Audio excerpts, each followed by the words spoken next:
All right, guys, we're back. 30 minutes is up. The wort is now ready to go. I'm going to show the process of sparging the grains.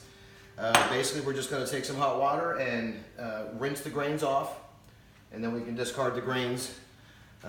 Thinking we should maybe someday use the grains and throw them out in the garden or something, but we have to do some research on that. So, first thing we do, relax, have the home brew.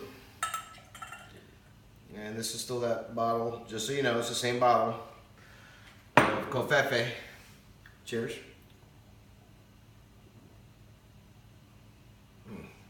That's really good. All right.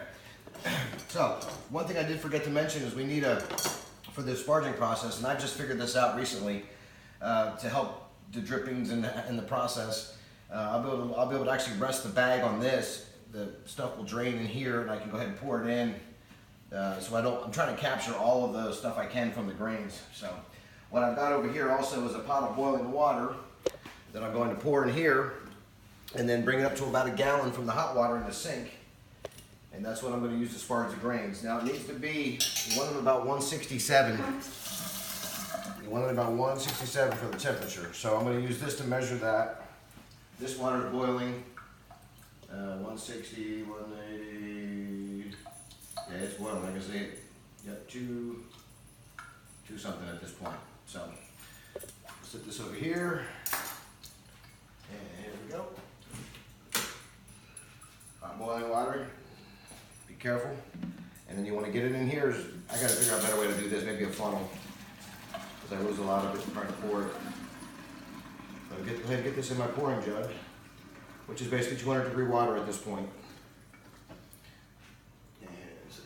Here, out of the way, and then I add the hot water. Which, by the way, I have a 2-gallon spot heat water heater. It basically stays hot all the time, so immediately turn it on, I get hot water. Sink, check our temperature.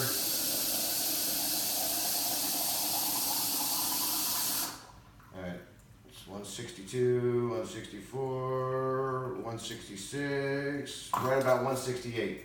Perfect. Now, take this, and this is the fun part. Grab your little bag. Now remember, this is only 150 degrees or so this isn't really that hot. You may want to wear gloves. I don't usually wear gloves. The heat doesn't bother me. So now you can see that the stuff's draining. I try to let as much of it drain until it slows down. And give it a little shake. You don't want to squeeze the grains. And they're also really hot if you do. So, especially once we pour this on there. This 170 degrees is a lot hotter. All right, and then I just slowly pour a little bit over there. I twist it around. You can see I need a better pouring mechanism. It's hot.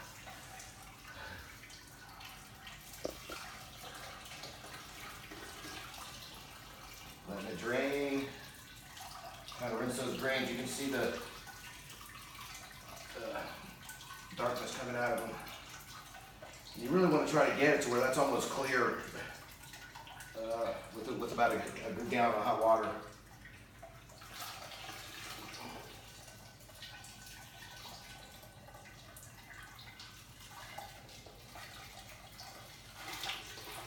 Now, if you get a little tired, that's why I have this puppy here.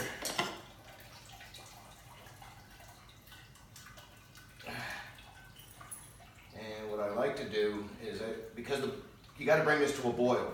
So what I like to do is while this is still draining, get it up on there, and you can see it's draining down into that bowl. I want to go ahead and get the boil on its way because it does take a little bit to heat up the 3 gallons to a boil.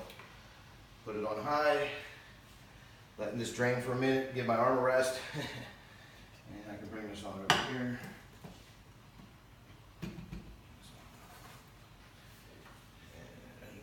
The rest of this.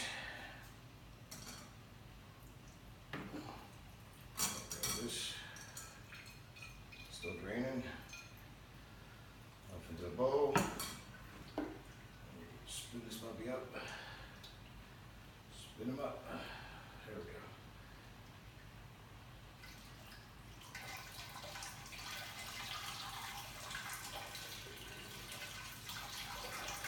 we go. Now, I'm pretty sure there's an easier way to do this. I'm sure there's brewing systems and all, but I wanted everybody to see this because you can just do it with your every day little muscle and a little patience and some every day home hardware here.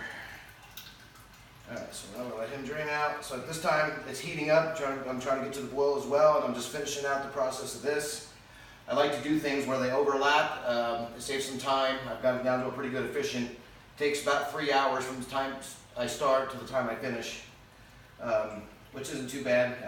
You know, and you're really, most of the time, you're just letting it sit there boiling and doing its thing. So, just back up here. And then what I'll do is I'll just let this sit now. Got most of it out, mostly clear. I'm gonna let that sit out, and then there's you'll see down in the bottom of the bowl that the excess of the drippings, and I go ahead and add that in there. I've been able to get a little heavier worts that way. My alcohol levels were a little bit lower than they were supposed to be initially, obviously because I have a very primitive way of doing the grains, but it's not too bad. And this is the best way I figured out to get the most out of it, so I just wanted everybody to see that. At this point, I'm just got to bring this to a boil. Once this comes to a boil, we'll be back and I'll start adding the ingredients. So I hope everybody's enjoying, and relax and have a home brew. See you in a couple.